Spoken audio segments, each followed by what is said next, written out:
Hola amigos, sean bienvenidos a esta serie titulada Un libro acerca del futuro. Soy Oscar López y tengo el placer de compartir con ustedes el tema de hoy titulado Julio César. Doy también la bienvenida a Itamar que nos acompaña en este día. Hola a todos y bienvenidos y pues es un placer compartir con ustedes un nuevo video. También doy la bienvenida a nuestros amigos de Veritate 4A que nos apoyan no solamente con sus oraciones y con sus medios también financieros, sino también con acciones concretas. Tenemos en el equipo de Veritate 4A, tenemos nuestro amigo Nicolás se ocupa de la parte técnica, ¿no? La parte de producción. También tenemos a Eden que se ocupa de la postproducción, ¿no? Haciendo edición de los videos.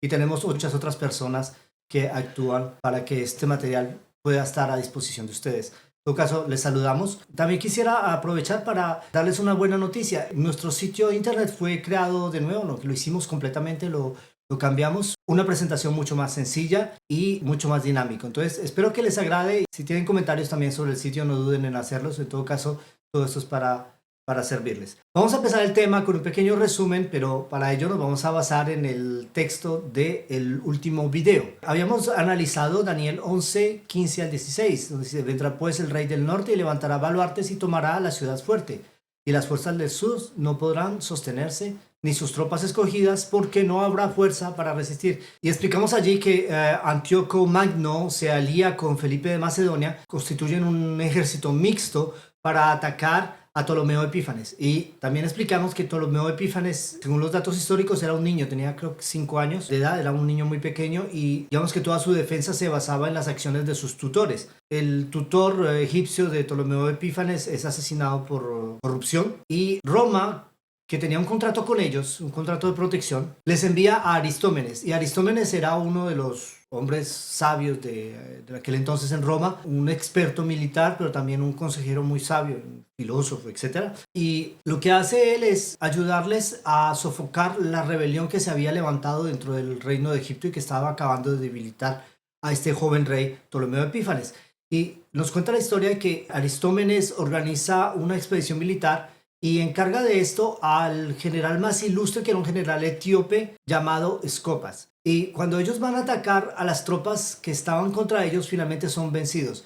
Por eso el texto prevé que van a ser vencidos sus tropas escogidas, porque no habrá fuerzas para resistir. Es decir, el general Escopas es vencido, y esto fue predicho mucho tiempo antes que suceda. Y es interesante que la historia nos dice que Escopas y una sección de sus capitanes y soldados fueron enviados de regreso a Egipto desnudos, como una señal de humillación, para que esto les sirviera como de mensaje, para que esto le llevara al rey, al Ptolomeo Epífanes, a rendirse, ¿no?, frente a sus enemigos. Pero no sucedió así, porque Aristómenes continúa su acción, y en el versículo 16 estaba predicho lo siguiente: y el que vendrá contra él hará su voluntad, y no habrá quien se le pueda enfrentar, y estará en la tierra gloriosa, la cual será consumida en su poder. ¿Qué sucede? Que sencillamente Aristómenes organiza una campaña militar, él ataca una parte de las tropas y específicamente la parte del mundo que estaba dominada por Felipe de Macedonia, que era un antiguo enemigo de los romanos. Ellos aprovechan para vencerlo y organiza a las tropas egipcias para atacar a las tropas de Antíoco Magno. Y finalmente estos enemigos del norte que vinieron para atacarlos son vencidos, y son vencidos por el que vendrá contra él y hará su voluntad, y ese que vendrá contra él es el ejército romano. Y desde entonces entra Roma en la historia de la humanidad. Es una cosa interesante. En todo caso, estos dos versículos se cumplieron de una manera fidel con respecto a la historia.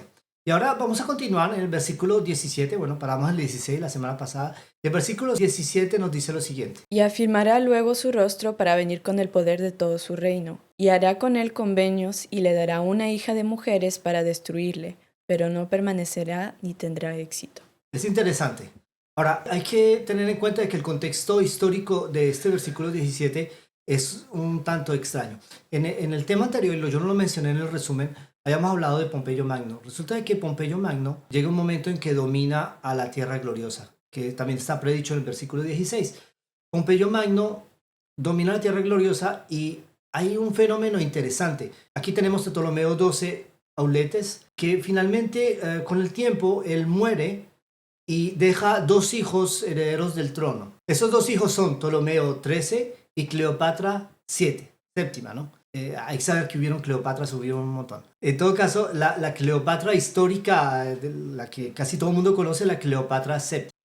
Y ellos tenían un problema, eran dos hermanos, y según la tradición griega egipcia, ¿qué tenían que hacer ellos? Casarse, ¿no? Tenían que casarse y al casarse iban a reinar juntos en el reino. Solamente que Cleopatra no estaba de acuerdo con esto. Ella no quería casarse con su hermano. Tenían muchas diferencias y había un conflicto interno. Entonces, ¿qué pasa? Que cuando hay este contrato de protección con los romanos, este tipo de contratos, como lo explicamos en el tema anterior, llevaba también a inmiscuirse en los asuntos internos de un reino si estos asuntos amenazaban la existencia del reino, lo cual era el caso aquí. Había un conflicto de los gobernantes de Egipto y esto podía llevar al caos en Egipto. Entonces Pompeyo Magno entra a ser tutor de Ptolomeo XIII y Cleopatra VII. Es decir, de que en este punto de la historia realmente los que gobiernan el reino del norte y el reino del sur son romanos. ¿Sí ven el punto? Es Roma quien domina las dos secciones, ¿no? Recuerden que el punto de vista geográfico depende del posicionamiento de Jerusalén. Es decir, al sur de Jerusalén es Roma y al norte de Jerusalén es Roma, en este punto de la historia.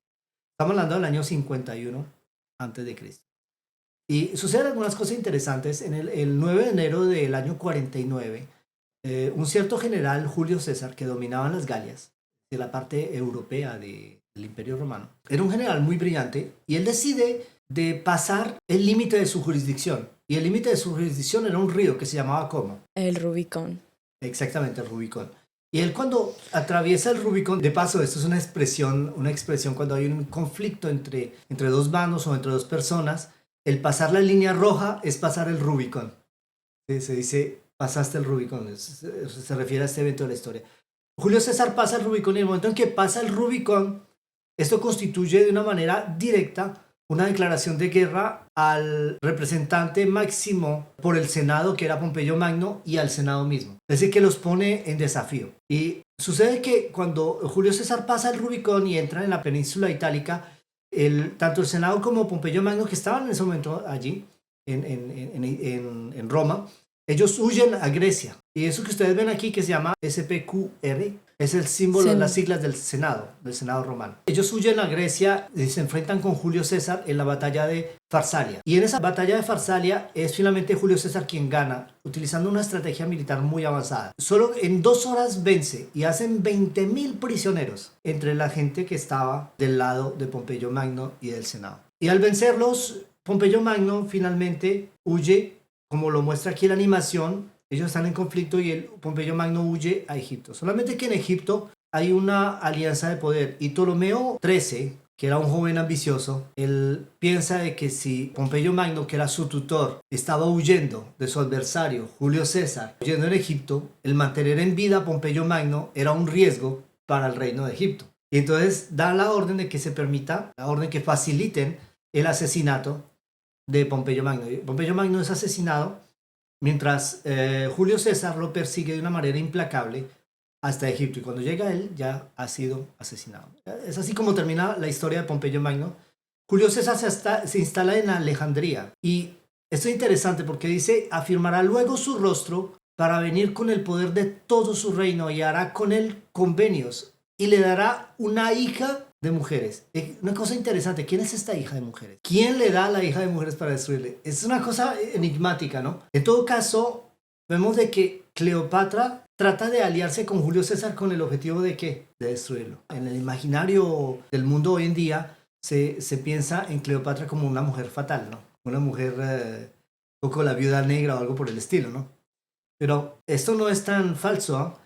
Cleopatra tenía como objetivo el manipular a Julio César y lograr que le acordara el trono de Egipto. Entonces, ¿qué sucede? Cleopatra finalmente viene a Julio César y la historia nos dice en el versículo 17 cómo sucede esto. Cleopatra está en el oriente de Egipto, está exiliada por ella misma porque ella escapa de su hermano que trata de matarla. De hecho, es exactamente eso lo que sucede. Cada uno trataba de matar al otro, por eso estaban en conflicto. Entonces, lo que sucede es de que ella manda un emisario a Julio César con un regalo. ¿Y ese regalo era qué? Un tapete. Un tapete. ¿Y dentro del tapete qué había? Azul. Una Cleopatra enrollada. Fue así como sucedió. La historia lo dice. Cleopatra se presenta ante Julio César con trampas, ¿no?